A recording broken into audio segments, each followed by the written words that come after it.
Merci. La parole est à Monsieur Dominique Tian. Merci, Monsieur le Président. Monsieur le Premier ministre, mes chers collègues, le Sénat examine actuellement l'article 3 de la loi Travail dans un climat constructif.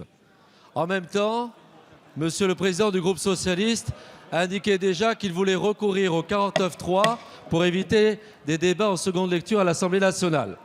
Les propos de M. Leroux marquent bien sûr un mépris pour le Sénat qu'il s'agirait de qualifier, qui est à peu près le même que celui que le gouvernement a manifesté vis-à-vis des syndicats dans le cadre de la préparation de la loi El Khomri. Le débat, s'il est serein au Sénat, l'est évidemment beaucoup moins dans la rue, vous le savez parfaitement.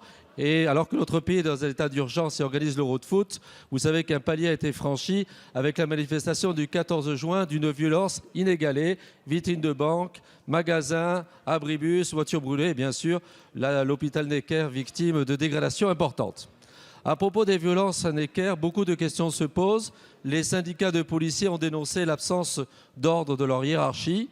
Est-ce, Monsieur le Premier ministre, volontairement que le gouvernement n'a pas donné de directive et pourquoi ces groupes d'extrême gauche ne sont pas dissous?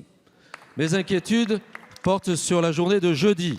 Jeudi, dans l'improvisation la plus totale, le gouvernement, faute de pouvoir neutraliser les casseurs, en est réduit à vouloir imposer, contre l'avis des syndicats, une manifestation statique.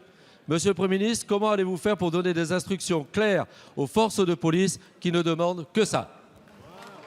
La parole est à Monsieur le ministre de l'Intérieur, Bernard Cazeneuve. Monsieur le député, je veux repréciser ici les choses très clairement, suite à votre question, réitérant d'ailleurs des réponses que j'ai déjà eu l'occasion de faire à plusieurs parlementaires de la majorité ou parfois de l'opposition.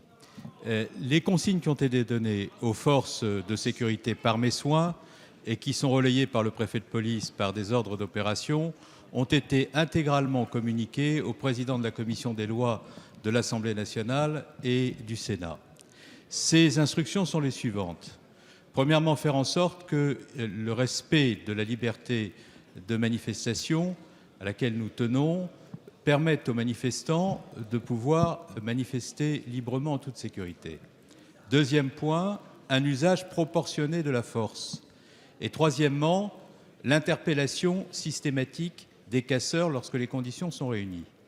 Il a été interpellé, monsieur le député Tian, depuis le début des manifestations, 1800 casseurs et plus de 1100 d'entre eux ont été placés en garde à vue et il y a eu près de 500 condamnations.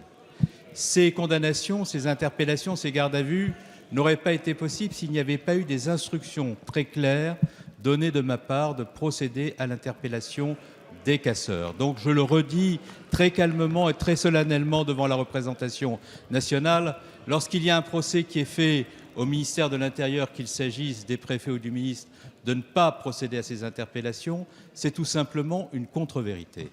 Vous m'interrogez ensuite sur la manifestation de jeudi. La manifestation de jeudi, si elle doit être organisée, ne peut pas l'être dans des conditions où il y aura de nouveau des violences. C'est la raison pour laquelle j'ai invité les organisations syndicales, elles étaient encore ce matin chez le préfet de police, à discuter des modalités d'une organisation qui permette de garantir la sécurité. Et au terme de l'aboutissement de ces discussions, je prendrai mes responsabilités en prenant une décision claire. La parole est à Monsieur Yann Capet. Merci, Monsieur le Président.